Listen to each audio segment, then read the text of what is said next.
Hello दोस्तों, कैसे हो आप सब लोग। बढ़िया चल रही है तैयारी। तो जैसा कि आपको पता है कि पेपर सेकंड के लिए हम तैयार कर रहे हैं और हमारा पहला टारगेट यही है कि जो एक्ट है और जो एजेंसीज़ है और जो पॉलिसी है और जो भी इंस्टीट्यूशन है उनको कवर करना, ठीक है। क्योंकि पहली ही लाइन में यही दिया हुआ है अपने सिलेबस में, तो हम इसी को कवर करेंगे, ठीक है, अच्छे से। और आज मैं कुछ एजेंसी लेके आ रहा हूँ, कुछ इंस्टीट्यूशन लेके आया हूँ। इसमें आ जाएगा, कोई बड़ी बात नहीं है, इसमें से कवर हो जाएगा क्योंकि एक्ट और पॉलिसी से एक फैक्चुअल क्वेश्चन आएगा और जो हमारे 75 क्वेश्चन है उसमें मान के चलो कि 5 से 7 क्वेश्चन तो फैक्चुअल आएंगे ही आएंगे, जो एक्ट और रूल से हो, क्योंकि स्पेशल मेंशन किया ना, तो इसलिए इस वजह से आएंगे ही आएंगे। तो हम कवर करते हैं। छोटा सा टॉपिक होगा, इसमें मैंने जो इम्पोर्टेंट पॉलिसी है वो मैंने जो राष्ट्रीय संस्थान है वो मैं करवा रहा हूँ इसमें। तो इसमें देखो कुछ है, जैसे मैं बताता हूँ कि एक है ये, इसमें इम्पोर्टेंट क्या है, इनकी फुल फॉर्म याद रखना। फुल फॉर्म और स्थापना डेट में ना रख सको तो ईयर में याद रखना। तो फुल फॉर्म बहुत ज़रूरी है, बाकी काम सबका सेम ही है, क्योंकि काम तो यही है ना कि विकलांग व्यक्तियों दिव्यांग व्यक्तियों के लिए काम करना, उनको सुविधाएं प्रोवाइड करवाना, यही तो काम है ना सबका, यही काम प्रोसेस ऑल में होगी। तो पहली है इसमें जो बहुविकलांगता से रिलेटेड है, मल्टीपल डिसेबिलिटी से रिलेटेड है, फिर इंडिविजुअल डिसेबिलिटी से, फिर विजुअल से रिलेटेड है, और ये है हियर डिसेबिलिटी। ये पंडित दीनदयाल उपाध्याय उनके लिए एक शारीरिक, उनके नाम पे शारीरिक दिव्यांगता के बारे में है।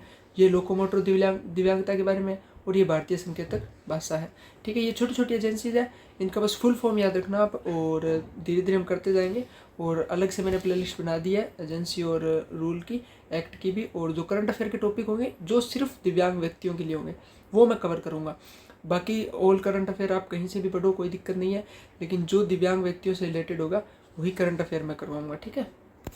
तो हम करते हैं इसमें 1 2 3 4 और 5 6 7 है, और जो नॉर्मल क्वेश्चन है वो आ जाएंगे, क्योंकि आप जब DSSB का जो एग्ज़ाम दे रहे हैं या KVS का जो एग्ज़ाम दे रहे हैं, तो DSSB में डायरेक्ट फुल फॉर्म से रिलेटेड क्वेश्चन आते हैं, डायरेक्ट फुल फॉर्म, जैसे इसकी फुल फॉर्म पूछ ली, इसकी पूछ ली, तो डायरेक्ट आते हैं, ठीक है। और ईयर बहुत कम पूछता है, तो उस हिसाब से अपने कवर करेंगे, ठीक है। तो चलते हैं, पहले यही करते हैं NIEPID से। तो इसका मतलब है national institute for the empowerment of persons with intellectual disability. बस आप यहाँ तक याद रखना, यहाँ तक जो नाम है ना वो सबका सेम है, आगे जाके यहाँ चेंज हो जाएगा। जैसे यहाँ पे इंटेलेक्चुअल डिसेबिलिटी है, यहाँ पे फिर मल्टीपल डिसेबिलिटी आ जाएगा, यहाँ पे विजुअल डिसेबिलिटी आ जाएगा, यहाँ पे फिर लोकोमोटो वाला आ जाएगा। तो इसी तरह बस ये याद रखना कि N for national institute for the empowerment of person with intellectual disability. एक बार मेरे साथ बोलेंगे, national institute for the empowerment, national institute for the empowerment of person with intellectual disability, ठीक है। इंटेलेक्चुअल डिसेबिलिटी से रिलेटेड है, नेशनल इंस्टीट्यूट है जो इंटेलेक्चुअल डिसेबिलिटी उन पर्सन को सशक्तिकरण करने के लिए, राष्ट्रीय बौद्धिक दिव्यांगजन सशक्तिकरण संस्थान, ठीक है, राष्ट्रीय बौद्धिक दिव्यांगजन सशक्तिकरण संस्थान है ये। तो चलते हैं इसमें बस नॉर्मल प्रीच है, आप नॉर्मल रैंडम बस थोड़ा सा थिंकिंग रखना कि जो किसी इंटेलेक्चुअल डिसेबिलिटी से रिलेटेड है ना, तो बस इसके बारे में जो जो आपको बातें नॉर्मल पता है वही इसके अंदर है। तो जो ये NIEPID है उसकी स्थापना 1984 में हुई थी, 1984, ठीक है, 1984। सामाजिक न्याय और अधिकारिता मंत्रालय के तहत स्वायत्त निकाय और बौद्धिक दिव्यांगजन गुणवत्ता सुधारने के लिए समर्पित है, ठीक है। और कल भी मैंने करवाया था आपको, जो एक्ट मैंने करवाए हैं वो कृपया करके याद कर लेना। कौन सा करवाया था, UNCDRP, ठीक है, तो उसको भी याद रखना। तो ये जो NIEPID जो रिलेटेड है ये 1984 के अंदर बनी, इसका फुल फॉर्म है national institute for empowerment of person with intellectual disability, ये ना, national institute for the empowerment of person with disability. जो DSSB है वो तो इतना फेरबदल करती है कि आपको यहाँ पे ऑफ फॉर द की जगह ऑफ दे देगी, टू दे देगी, ऐसा फेरबदल करती है। तो ये आप अवेयरनेस रहना थोड़ी सी रखना अपने अंदर कि national institute for the empowerment of person with intellectual disability, ठीक है। तो 1984 के अंदर हुआ था, और आधिकारिक मंत्रालय के अंदर स्वायत्त निकाय बौद्धिक दिव्यांगजन और जीवन की गुणवत्ता सुधारने के लिए समर्पित है ये संस्थान। काम बस मुख्यालय याद, एक बस इनका हेडक्वार्टर, फुल फॉर्म और कौन से ईयर में बनी, ये 3 चीज़ें आप हर एक जो मैं 7-8 करवाऊंगा उनकी सबको ये 3 चीज़ें आपको कंफर्म याद होनी चाहिए। पहली, जैसे 1984 में बनी। दूसरी, इसकी full form national institute for the empowerment of person with intellectual disability. ठीक है, ये फुल फॉर्म पता होनी चाहिए। फिर इसका हेडक्वार्टर कहाँ है, जैसे इसका हेडक्वार्टर सिकंदराबाद में है। ठीक है, आप मुझे बताओगे सिकंदराबाद कहाँ है। ठीक है, कौन से डिस्ट्रिक्ट स्टेट में है। ठीक है, कमेंट करके बताना। तो इसका मुख्यालय वो सिकंदराबाद में। जो इसकी जो रीजनल जो है ना, रीजनल सेंटर, जो रीजनल सेंटर है इसके, वो रीजनल सेंटर है नोएडा, कोलकाता और मुंबई। ठीक है, तो हेडक्वार्टर से क्वेश्चन आ सकता है। रीजनल सेंटर बस एक बार रिकॉल रखना दिमाग में कि हेडक्वार्टर सिकंदराबाद में, रीजनल सेंटर कोलकाता, नोएडा और मुंबई में है, और मॉडल के अंदर है जो वो नोएडा के अंदर है। ठीक है, तो नोएडा में रीजनल सेंटर भी है, मॉडल के अंदर भी है। नोएडा, कलकत्ता, मुंबई में रीजनल सेंटर हो गए। मुख्यालय सिकंदराबाद में हो गया। 1984 में इसका स्थापना हुई थी, और वही national institute for the empowerment of the person with intellectual disability. देख ना, ठीक है, of the person with intellectual disability. ठीक है, अब आगे करते हैं। विजन और लक्ष्य वही कि बौद्धिक दिव्यांगजन जो भी है उनको समाज की मुख्य धारा में लाना, उनकी पूर्ण भागीदारी और समानता सुनिश्चित करना। देखो, आपका अगर स्पोर्ट अच्छा रहा तो हम एक जो 21 टाइप के जो दिव्यांग व्यक्ति होते हैं ना, 21 टाइप है जो RPWD वालों ने घोषित किया, 21 प्रकार के, वो सब एक एक बारीकी से करेंगे। एक बार सिलेबस आ जाए उसके बाद, क्योंकि उसी क्वेश्चन आते हैं जैसे मतलब जो विजुअल होते हैं उनकी क्षमता कितनी होती है, सामान्य की कितनी होती है, 40% वालों की कितनी होती है, हियरिंग में कितने हर्ट्ज तक वो सुन सकते हैं, जो बोलने की क्षमता, जो बोल नहीं पाते उनके अंदर कौन सी समस्या होती है। ये सब धीरे धीरे अपने करेंगे अगर आपका साथ अच्छा रहा तो। ठीक है, वरना देखो मैं बीच बीच में करंट अफेयर के टॉपिक डालता रहूँगा, आप देखते रहना, क्योंकि मैं कंटिन्यूसली तभी कर पाऊंगा जब आपका साथ रहेगा। तो विजन और लक्ष्य है बौद्धिक दिव्यांगजन को समाज की मुख्य धारा में लाना, पूर्ण भागीदारी समाज। जो विजन है ना इनका, या टारगेट है जो, वो सबका सेम ही है। यहाँ पे बौद्धिक दिव्यांगजन आएगा, फिर बाद में यहाँ पे आ जाएगा कि जो दृष्टिबाधित है उनके लिए करना, फिर आ जाएगा जो श्रवणबाधित है उनके लिए करना।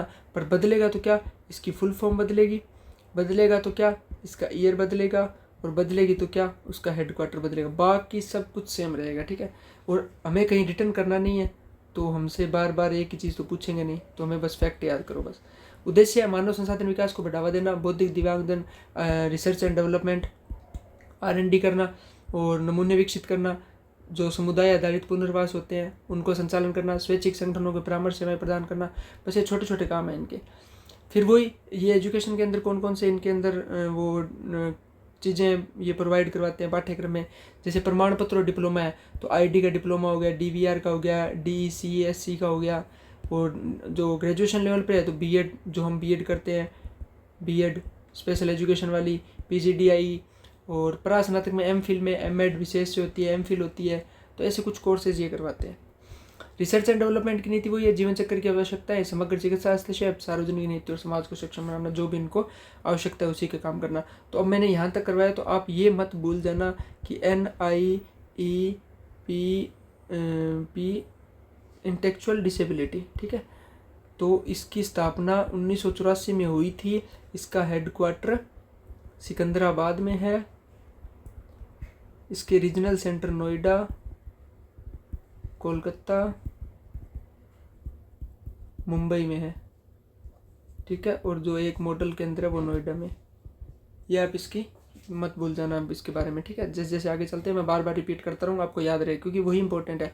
इसके लिए लाइब्रेरी के बारे में है, जो मैगजीन आएगी वो उसके बारे में है, प्रचार करना, जागरूकता फैलाना, वही चीज़ें हैं बस सेम। सम्मेलन की नेशनल और इंटरनेशनल लेवल पे इनके ऑर्गेनाइजेशन होते रहेंगे, और इनके प्रोग्राम होते रहेंगे। विशेष कर्मचारियों की बैठक होती है, अभिभावक जागरूकता कार्यशाला, इसमें कुछ हो गए।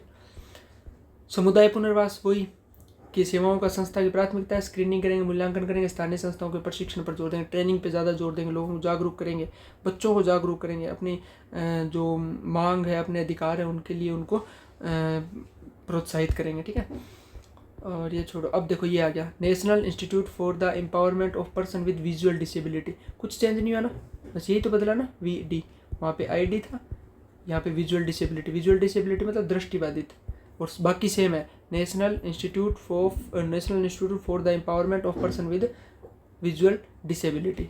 ठीक है। दिव्यांगजनों के लिए अग्रणी राष्ट्रीय संस्था है देहरादून उत्तराखंड में। ये देखो इसका हेडक्वार्टर, उसका हेडक्वार्टर था सिकंदराबाद। आप कुछ भी ट्रिक लगा के याद कर लेना कि सिकंदराबाद में इंटेलेक्चुअल डिसेबिलिटी, देहरादून के अंदर विजुअल डिसेबिलिटी का हेडक्वार्टर है, ठीक है। वहाँ पे धुंध वगैरह ज़्यादा रहती है, फोग वगैरह ज़्यादा रहती है, पहाड़ी इलाका है, तो वहाँ पे देखने में थोड़ी सी समस्या होती है। तो आप उससे थोड़ा ट्रिक बना सकते हो कि हाँ हमें थोड़ी देखने में समस्या होती है, देहरादून का क्षेत्र है तो मतलब विजुअल डिसेबिलिटी वालों का हेडक्वार्टर है वो, ठीक है। 1943, ठीक है। तो यह एक संस्था सामाजिक न्याय और अधिकारिक मंत्रालय भारत सरकार के प्रशासन नियंत्रण में है और 1988 में चेन्नई में क्षेत्रीय केंद्र के रूप में स्थापना की गई थी और दक्षिण भारत की जरूरतों को पूरा करने के लिए। ये है उसकी स्थापना दिवस 1988, बस ये याद रखना। और चेन्नई में हुई थी, एक रीजनल सेंटर के रूप में हुई थी। फिर बाद में हिमाचल प्रदेश, उत्तर प्रदेश, राजस्थान और अपने CRC के माध्यम से पुनर्वास संस्थाओं का समन्वय करना, ठीक है, ठीक है। तो 1988 और 1984 मैंने बता दिया आपको, जिसमें इंटेलेक्चुअल डिसेबिलिटी है, ठीक है। और ये हो गई विजुअल डिसेबिलिटी। तो इसका चेन्नई के अंदर, ये याद रखना, चेन्नई में इसकी स्थापना हुई थी रीजनल सेंटर के रूप में और जो हेडक्वार्टर है इसका वो है देहरादून, ठीक है। और इसमें बाकी जो संस्थान है जैसे और भी जगह काम करते हैं वो हिमाचल प्रदेश में, उत्तर प्रदेश में, राजस्थान में, यहाँ भी काम है। ये विजन की ऐसा वातावरण तैयार करना जिसमें दृष्टि और दिव्यांगजन बिना किसी भेदभाव, असुविधा और बाधा का सामना किए समाज के सभी पहलुओं के समान रूप से भाग ले सके। जैसे अभी एक मनी नाम से ऐप आता है, शायद एक मनी नाम से ऐप आता है। वो क्या होता है, उसमें अगर नोट की फ़ोटो आप रखोगे, जो अपनी करेंसी होती है उसकी फ़ोटो रखोगे, तो वो करेंसी के बारे में बताएगा कि ये 100 रुपये की है, ये 200 रुपये की है, ये 500 की है, ये 20 का है, ये 50 का है। ये चीज़ें इस तरह उनको मतलब सुविधाएं प्रोवाइड करवाना जिससे वो सामान्य लोगों की तरह काम कर सके, ठीक है। तो यही उद्देश्य हो गया, सशक्तिकरण करना उनका, एम्पावरमेंट, क्योंकि इंस्टीट्यूट में नाम है एम्पावरमेंट। तो योग्य सेवा प्रदाता उपयुक्त प्रौद्योगिकी के माध्यम से दृष्टि दिव्यांगों को सशक्त बनाना, रिसर्च एंड डेवलपमेंट करना, ट्रेनिंग देना उनको, उनके लिए जो काम कर रहे हैं वॉलंटियर उनको ट्रेनिंग देना, और जो विजुअल डिसेबल है उनको खुद को ट्रेनिंग देना, टेक्नोलॉजी के साथ जोड़ना उनको। हमारे एक टॉपिक भी आएगा ICT, जिसमें हम कंप्यूटर और से टेक्नोलॉजी से रिलेटेड टॉपिक आएंगे, उसमें जब सिलेबस जारी होगा तब। तो मानव संसाधन विकास में इसमें वही कि M.Ed, B.Ed, D.Ed जो भी स्पेशल एजुकेशन के होते हैं वो पाठ्यक्रम है। कौशल विकास करना, रोजगारोन्मुख कार्यक्रम, और देश भर में 129 शिक्षक प्रशिक्षण केंद्रों की परीक्षा करवाना और प्रमाण पत्र देना उनको। और नर्सरी से 12वीं तक का मॉडल स्कूल है इसके अंदर। तो ये है national institute for the empowerment of person with visual disability, ठीक है। बार बार याद करते रहना। जो मैंने पहली करवाई NIEPID, ये जो करवाई थी ये 1984 थी, और जो अब विजुअल डिसेबिलिटी करवाई है वो है 1988, ठीक है। इसका सिकंदराबाद है और इसका ये अपने देहरादून है, ठीक है। इस तरह बार बार रिपीट करो, बार बार, ठीक है। और जो भी काम हो, जो भी इनको आवश्यकता हो, उनके तुरंत इंटरफेयर करना, उनकी मतलब सॉल्यूशन करने के लिए, ठीक है। हस्तक्षेप के अंदर माध्यम से बच्चों को उपचार करना, मार्गदर्शन देना, नौकरी के लिए इनको प्रोत्साहित करना, इनको एक मतलब प्रायोरिटी पे रखना, परामर्श, ठीक है। और नज़र वही 129 प्रशिक्षण केंद्र है 1943 में जो इसकी स्थापना हुई थी, ठीक है। और 4 इसके क्षेत्रीय समेकित केंद्र है। मैं 1 मिनट रुको आप, सॉरी दोस्तों, बस एक मेरे से मिस्टेक हुई है जो मैं यहाँ अपनी सुधारना चाहूँगा। जो पीछे मैंने अभी आपको बोला, रियली सॉरी उसके लिए। मैंने इसकी स्थापना 1988 बताया, उसके लिए रियली सॉरी। उसकी स्थापना 1943 है। वो जो रीजनल सेंटर के रूप में चेन्नई में स्थापना हुई थी 1988 में, ठीक है। लेकिन इसकी जो रियल एस्टेब्लिश हुआ जो देहरादून में हुआ वो 1943 था, ठीक है। तो रियली सॉरी, जो मैंने पिछले एक डाटा बताया आपको कि जो इसकी स्थापना थी वो 1988, ये गलत है। 1943 में देहरादून में हुआ था, ठीक है। 1943 मिस्टेक हो जाती है कई बार। तो 1943 इसकी स्थापना दिवस है। अभी मैंने क्रॉस चेक कर लिया है, 4 इसके समेकित केंद्र, उसमें से चेन्नई मैंने एक बताया था जिसके 1988 थी, ये 1943 है, ठीक है। और इसमें ब्रेल सहायता कराना, उपकरणों को बड़े पैमानों पर, अब जैसे विजुअल है, जिनको दिखता नहीं उनके लिए ब्रेल का काम करवाया जाएगा। रेडियो की सुविधा करवाई जाएगी, हेलो दून नाम से रेडियो खोला था, ठीक है। ऑडियो वीडियो ई प्रारूप आपूर्ति करवाई जाएगी और ADIP योजना के तहत उपकरण वितरण किए जाएंगे, ठीक है। और ये अलग अलग जगह, मुख्यालय देहरादून में है, क्षेत्रीय केंद्र जो रीजनल सेंटर है वो चेन्नई में है, सुंदरनगर में, गोरखपुर, जयपुर, इन कुछ जगह पे है। तो आप बस हेडक्वार्टर याद रखना, हेडक्वार्टर है देहरादून और एक है क्षेत्रीय रीजनल सेंटर है जो वो है चेन्नई। और 1943 मैं बार बार बोल देता हूँ, 1943 में विजुअल डिसेबिलिटी की स्थापना हुई थी और 1984 में इंटेलेक्चुअल डिसेबिलिटी की स्थापना हुई थी, ठीक है। और इसके बारे में कुछ योजनाएं हैं, जैसे जो विजुअल होते हैं उनके लिए ADIP योजना है, जिसमें हम ब्रेल के उपकरण प्रोवाइड करवाते हैं, कुछ और सहायक उपकरण होते हैं वो प्रोवाइड करवाते हैं। ये एक SIPDA योजना है जिसमें सुगम्य सामग्री के लिए वित्तीय सहायता देते हैं। SBID कोर्स है जिसमें पाठ्यक्रम और प्रमाण पत्र देते हैं। हेलो दून FM है जहाँ पर रेडियो के माध्यम से सूचनाएं प्रोवाइड करवाई जाती है उनको, ठीक है। ये कुछ काम है। और उनको जागरूक करना, नेटवर्क जैव चिकित्सालय। अब है MD मल्टीपल डिसेबिलिटी, ठीक है।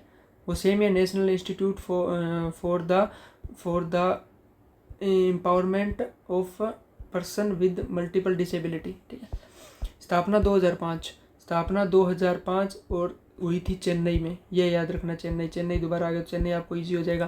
पहला जो मैंने करवाया ID वाला वो था सिकंदराबाद में, जो मैंने करवाया विजुअल डिसेबिलिटी वो था देहरादून में, और जो मैं करवा रहा हूँ मल्टीपल डिसेबिलिटी ये है इसमें चेन्नई में, ठीक है। ये 3 चीज़ें।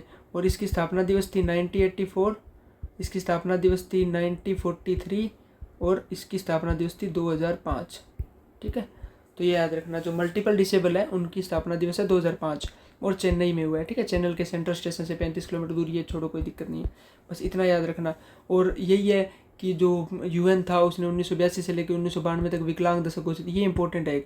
ये कहीं भी आपका फैक्ट आ सकता है, जो UN ने विकलांग व्यक्तियों के लिए विकलांग दशक घोषित किया। दशक मतलब 10 साल का ईयर, ठीक है। 10 साल का जो घोषित किया तो वो कौन था? आपके ऑप्शन में अलग अलग ऑप्शन होंगे, वहाँ पर एक ऑप्शन होगा 1982 से 1992, ये याद रखना, मोस्ट इंपॉर्टेंट है। जो UN ने दिव्यांग व्यक्तियों के लिए दशक घोषित किया था 1982 से लेके 1992, 1982 से लेके 1992, बार बार पढ़ो आप, 1982 से लेके 1992। और उसी के बाद 1995 के अंदर PWD एक्ट आया आपने भारत के अंदर, उसी का जो नया संशोधित अधिनियम है वो 2016 है, जो मैंने करवा दिया। नेशनल ट्रस्ट एक्ट NTA जो मैंने करवा दिया 1999, ठीक है। और 30 दिसंबर थी इसकी डेट, जहाँ तक मुझे याद हो, बाकी आप चेक कर लेना, क्रॉस चेक, ठीक है। मुझे भी रिकॉल नहीं हो पा रहा है। और इसकी स्थापना जो MD जो अभी मैंने इंस्टीट्यूट करा हूँ बहुविकलांगता के पुनर्वास और आवश्यकताओं पूरा करने के लिए, ठीक है। फिर वही है, कितनी जनसंख्या है जो अभी 2011 हुई, क्योंकि जनगणना से जैसे मान लो जो नॉर्मल होते हैं उनके भी तो जनगणना के क्वेश्चन आते हैं ना, जो नॉर्मल GS के एग्जाम होते हैं किसी और से, तो अपना तो है भी स्पेशल एजुकेशन से, तो हमसे क्यों ना पूछे कि देश में मतलब कितने विकलांग व्यक्ति हैं। क्वेश्चन बनता है ना, जनगणना चल रही है तो हमें ये तो पता होना चाहिए ना, हम स्पेशल एजुकेशन की तैयारी कर रहे हैं कि कितने दिव्यांग व्यक्ति, कितने विकलांग लोग हमारे देश में हैं। तो वो आप डाटा याद रखना, 2.68 करोड़, ठीक है। 2.68 करोड़, 2 करोड़ 68 लाख, 2 करोड़ 68 लाख, 2.68 करोड़ कितने हैं? 2.68। कितने हैं टोटल विकलांग व्यक्ति? 2.68, 2011 की जनगणना के अनुसार, ठीक है। जो कुल जनसंख्या का 2.21%। क्वेश्चन बन सकता है, ऐसे ही तो क्वेश्चन बनेंगे ना, सब कुछ थ्योरी से थोड़ी बना लेंगे। 2.21% तो टोटल जनसंख्या का है, उसमें टोटल जनसंख्या 2.21 का मतलब हो गया 2.68 करोड़ लोग। और मल्टीपल डिसेबल जो पर्सन है वो है 21 लाख, ठीक है। मल्टीपल डिसेबल 21 लाख है, टोटल 2.68 करोड़ विकलांग व्यक्ति है, ठीक है। विजन वही है, बहुविकलांग तो मल्टीपल डिसेबिलिटी तो बेहतर गुणवत्ता के लिए जीवन जीने का समान अधिकार मिशन, इनके बारे में बस ये प्रोसेस है। सेवाएं, आउट पेंशन सेवाएं देना, कुटीर सेवाएं प्रोवाइड करवाना, कॉटेज की एक्सटेंशन सर्विस देना, टीम मॉडल के माध्यम से पुनर्वास करना। और मल्टीपल डिसेबिलिटी आपको पता है, जैसे ईयर के आंखों के साथ विजुअली हो जाए या विजुअल के साथ लोकोमोटो का इशू आ जाए तो वो है। अब एक है संस्था इंपॉर्टेंट, पंडित दीनदयाल उपाध्याय राष्ट्रीय शारीरिक दिव्यांगजन संस्था, ठीक है। PDUNIPPD, ये उसी का फुल फॉर्म है। उसकी फुल फॉर्म मैं आपको कमेंट बॉक्स में डाल दूंगा, ठीक है। यहाँ पे आई नहीं है, मेंशन नहीं हुई यहाँ पे, ठीक है। तो पंडित दीनदयाल पंडित दीनदयाल यहाँ तक है शायद, फिर रुको मैं डाल दूंगा, ठीक है, मैं गलत नहीं बताना चाहता, क्योंकि ऑफ विद फॉर वाला कुछ इशू आ जाए तो वो गलत हो जाता है, तो फिर मैं अच्छे से इसको कमेंट बॉक्स में डाल दूंगा। ये देखो 1960 के अंदर विकलांग संस्था के रूप में गैर सरकारी संगठन के रूप में काम किया था, स्थापना हुई थी 1960 के अंदर, ठीक है। फिर 1975 में भारत सरकार ने जवाहरलाल नेहरू शारीरिक चिकित्सा और पुनर्वास संस्था के आधार पर नियंत्रण किया। 1976 में सोसाइटी पंजीकरण, 1860 में स्वायत्त निकाय के रूप में पंजीकृत हुआ। 2016 में पंडित दीनदयाल उपाध्याय राष्ट्रीय शारीरिक रूप से विकलांग व्यक्ति संस्थान के रूप में नामाकरण हुआ। ये जो अभी लेटेस्ट मॉडल है, नाम है जो 2016 का है। अभी मैंने 2005 करवाया, वो था मल्टीपल डिसेबिलिटी का। मैं विजुअल डिसेबिलिटी करवा चुका हूँ जिसका स्थापना दिवस था 1943। मैं इंटेलेक्चुअल डिसेबिलिटी करवा चुका हूँ जिसकी स्थापना दिवस थी 1984, ठीक है। इसी तरह आप साथ साथ करते रहना। इसमें फिजियोथेरेपी का काम है, ऑक्यूपेशनल थेरेपी है और स्पीच थेरेपी है। 3 प्रकार की थेरेपी है पंडित दीनदयाल में। कौन सी? एक फिजियोथेरेपी, एक ऑक्यूपेशनल थेरेपी, एक स्पीच थेरेपी। फिजियोथेरेपी में जो शारीरिक क्षमता के रूप में काम होता है, फिजियोथेरेपी करवाते हैं ना कुछ लोग, तो शारीरिक रूप से जो मजबूत होना चाहिए, शारीरिक रूप से कुछ काम होता है। जैसे क्रिकेट में भी एक फिजियो होता है जो शारीरिक रूप से उनका ध्यान रखता है। ऑक्यूपेशनल जो दैनिक जीवन में स्वतंत्र रूप से थेरेपी करवाते हैं। और स्पीच थेरेपी वाणी और संवाद से रिलेटेड हो गया, ठीक है।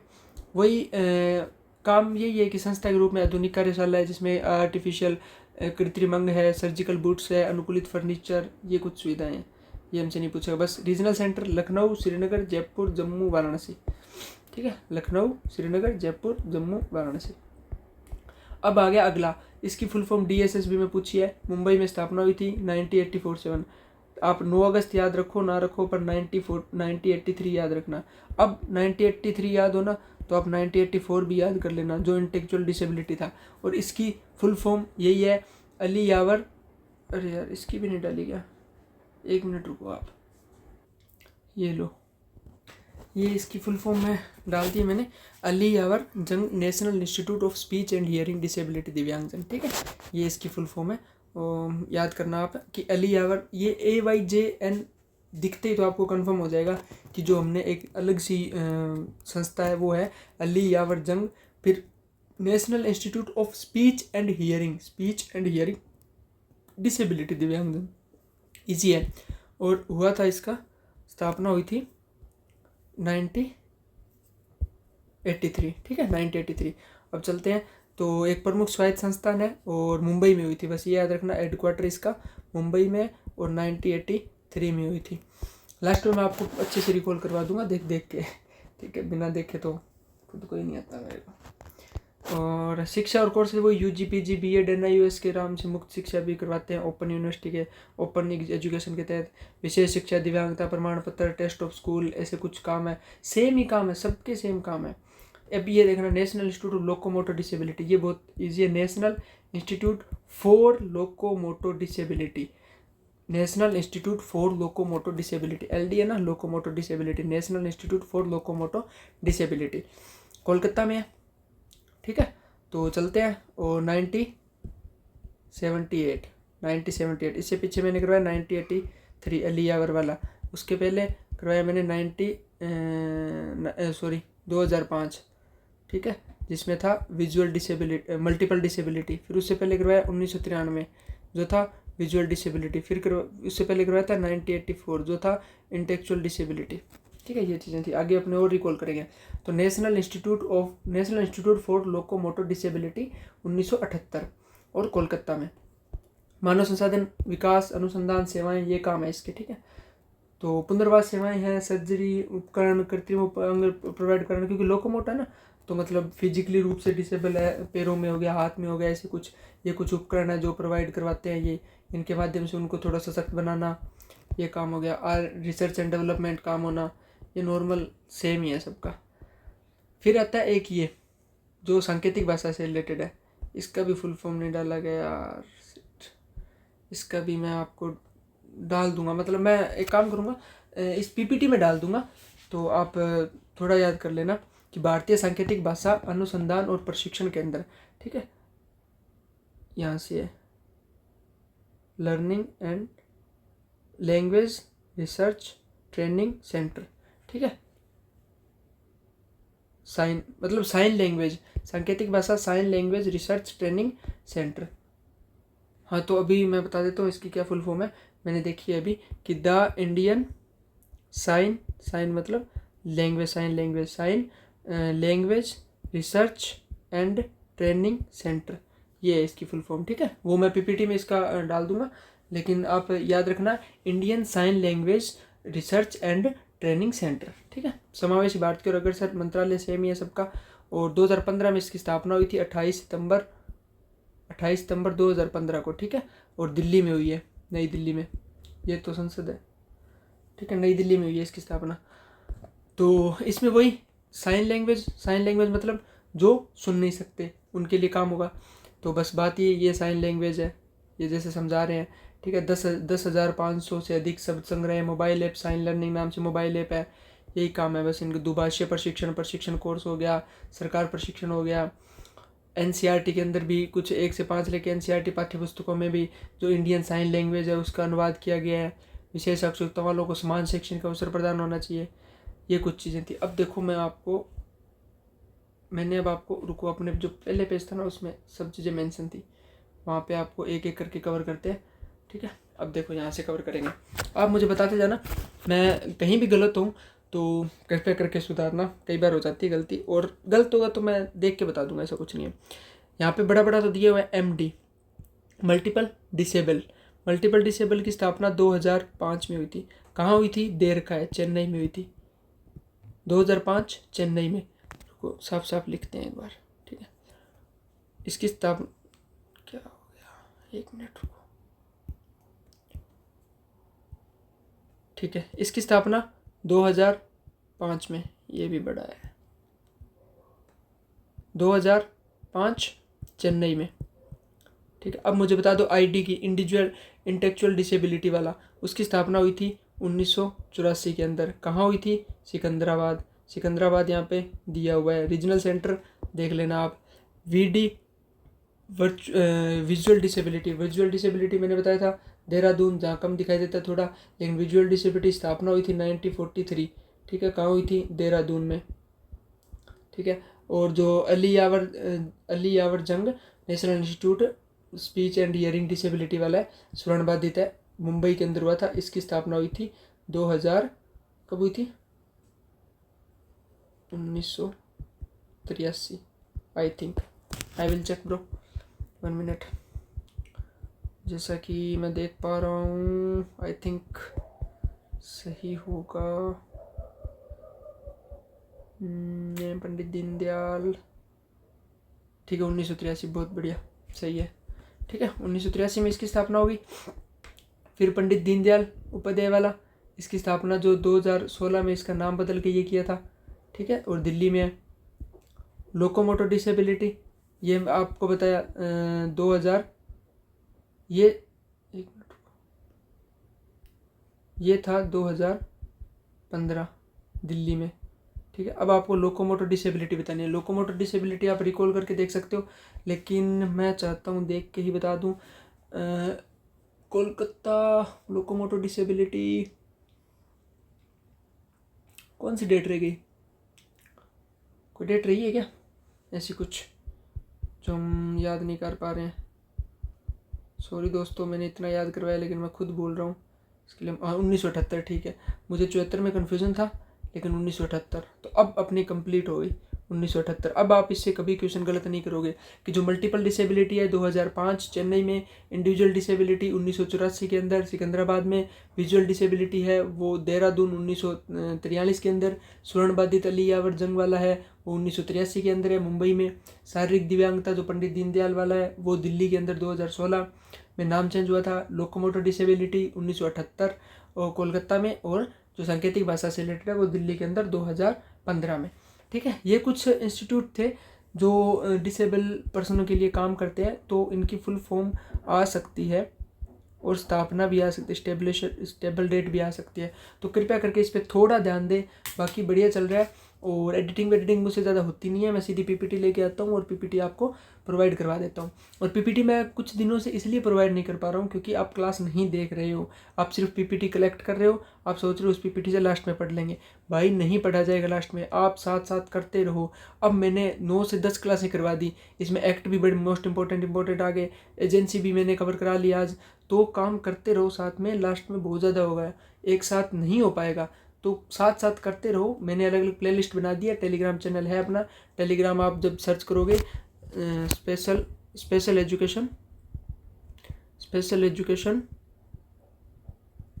बाय राहुल सर, ठीक है, ये टेलीग्राम सर्च करते ही आपको चैनल मिल जाएगा और आप इस पर काम करो और इस पर जो चीज़ें आती है उसको बारे में ध्यान से पढ़ो और जो मैं करवा रहा हूँ उसको भी ध्यान से सुनो। Okay, thank you so much, बहुत बढ़िया लगा। जय हिंद।